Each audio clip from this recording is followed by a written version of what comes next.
Well, hello everyone, Unlimited Wisdom family and community. Um, um, Hi Shelly, hi Mary, Melody, Dustin, my son.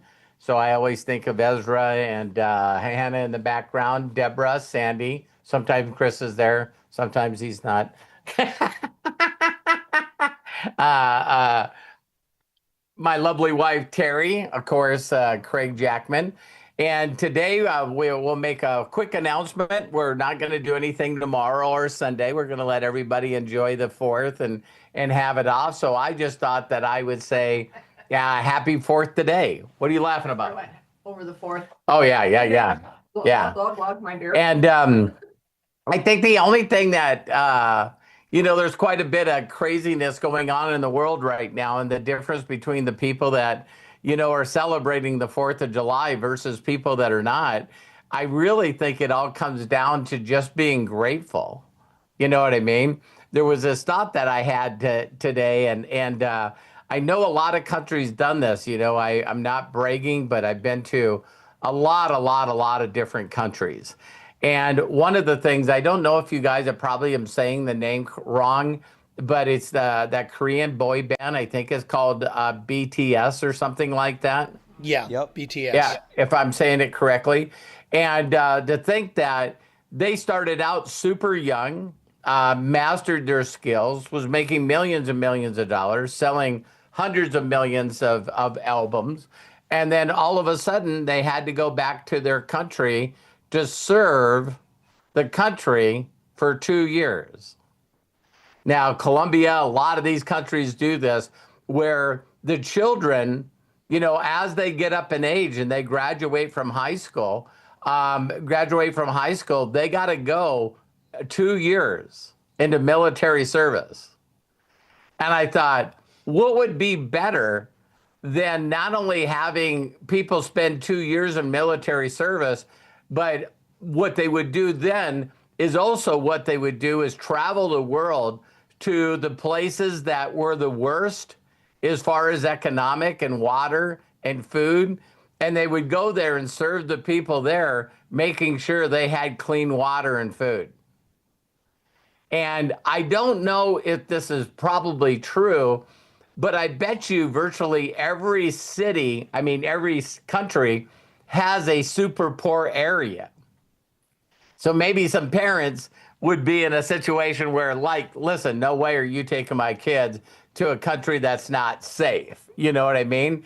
But the whole concept of it is, which is very, very, very obvious, is when you have to serve people and you got to sleep in bunks. Everyone's dressed the same.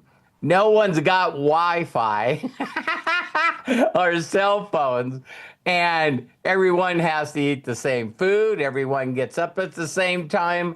I think you guys know what I'm doing. And I know a lot of people probably think that that's quote unquote like bad, but where else can kids nowadays, in my feeling, how can you feel grateful if you just feel like, well, I went to school and now I got a degree and I can't believe that I actually got to start at the bottom and work my way up. Like I should be able to get my first job out of high school or college. And now that I got a degree, they should just be paying me 6 figures a year with all my benefits. And so, they always say that crazy stuff happens with a generation. You just need one generation that says the reason that I don't have any money is because the wealthy people took it from me. that how many of you know that's not what's going on? But if you grow up in learning institutions and all the professors and the teachers are telling you that, the country's not good, they don't know anything about history, it's so oppressed, so on and so forth. And, I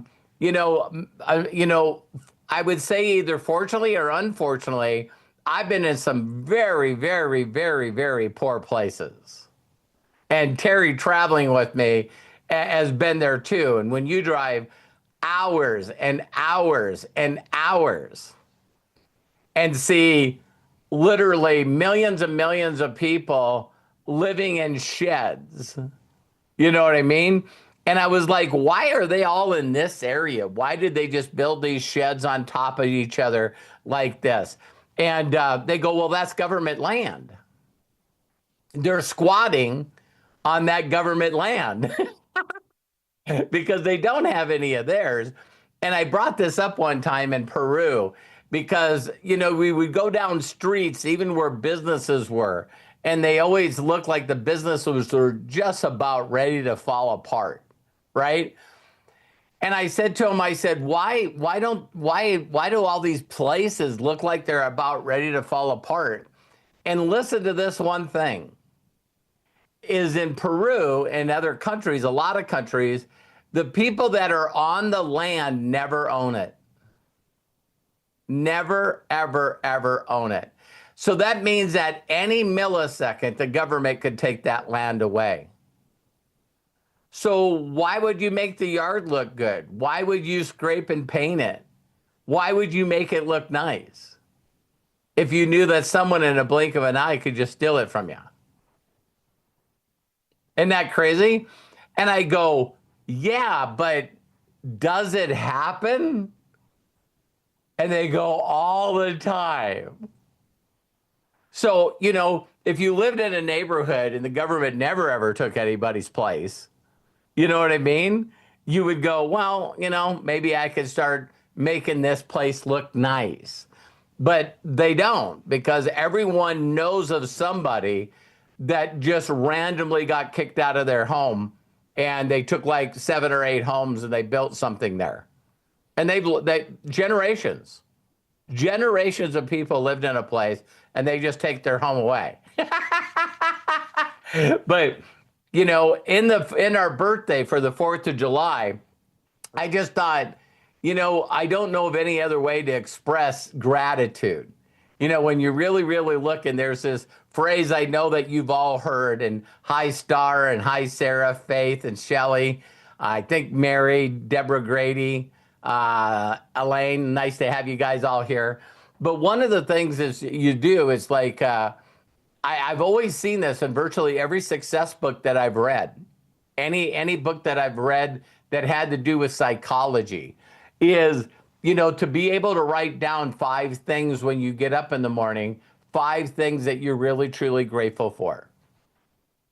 And then when you go to sleep at night, write those 5 things. And I would emotionally think about them a little bit. But when you really, really think the difference, because there's this, who knows? No one knows. But this whole phrase that more will come to you if you're grateful for whatever you already have. If you just consistently just say, man, I'm just so, so, so grateful. And Terry and I get up this morning and, walk our 2 golden retrievers. Couldn't have been a nicer day. You know what I mean? And of course, we live a few miles away from the closest city. So we're just out in the middle of nowhere. And it's just so peaceful. And, we meet a neighbor every once in a while with their dogs, and, the neighbors all seem nice. But it's like, it's really, really cool to be in that place of being grateful. And so, hi, Jim. Thanks for jumping on. So with that, believe it or not, you having anything to say? No. Terry, one of these times you guys are going to be really surprised. I'm going to say, hey, Terry, do you have anything to say? And she just goes off. This is what happens when you work with fireworks. You get your finger blown off. Yeah, look at her finger. Just kidding. I mean, I do have a missing finger, but or would it be a missing knuckle? A missing knuckle. On the most appropriate finger, of course. So now you got to tell them how it really happened. Oh, no. You don't? Just play with the firework. Okay. You know what I mean? Okay. But the one thing that I always think of when I jump on these every day is that I'm really, really, really grateful for each and every one of you. I mean, to think that the month is a year, we got a couple more weeks and it'll be a year. And I'm going to make a lot of changes to Daily Wisdom. I want you guys to really, really, really think about what you think would make unlimited wisdom better. So I got a lot of thoughts and I'm throwing them out there, but I thought instead of, daily wisdoms would be awesome. Continue to do daily wisdoms like today, but also allow people to ask questions during daily wisdoms. If they have any question whatsoever, that they could bring it up. And then I want to make Ask Us Anythings. I want to make them open to the public. You know what I mean? I want them open. So I'm thinking about maybe doing a couple of other things that would be for the people that are paid members, the premium members, to do something totally separate, for them. And just there would just be more value there. But yeah, one of the things I already shared, Sandy's like, more stuff for me. Okay. Yeah.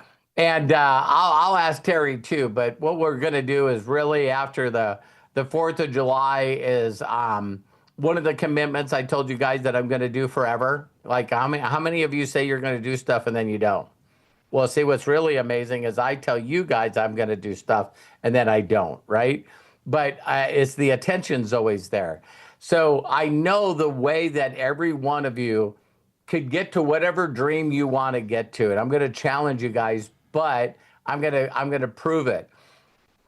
But I really believe we live in a time where the only thing that really is going to get anybody's attention is by watching you live. I just really, really, really, so if it was started out to be once a week or whatever, but like Sandy, I seen you make your eyes get big.